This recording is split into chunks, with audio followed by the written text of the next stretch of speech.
వచ్చి మనందరినీ రక్షించడానికి ఆయన ఈ లోకానికి వచ్చాడు. అయ్యా రక్షణ ఏ విధంగా వస్తుంది, ఏ విధంగా మనం మోక్షానికి చేరుతామంటే ఆయన అంటున్నాడు, నేనే సత్యమును మార్గమును జీవమునై అన్నాడు, నా ద్వారానే తప్ప తండ్రి యొద్దకి ఎవరును పోలేరని ఆ వాక్యం ద్వారా దేవుడు తెలియజేస్తున్నాడు. కనుక మనమందరము కూడా దేవుడిని మనము నమ్ముకుని ఆయన ఇచ్చు రక్షణను మనం పొందుకుంటూ మోక్ష మార్గానికి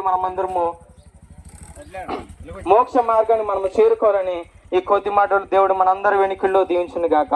మీ అందరి కొరకు ప్రార్థన చేస్తాం. ఎక్కడున్న వారు అక్కడ కళ్ళు మూసుకున్నట్లయితే చిన్న ప్రార్థన చేసుకుందాం.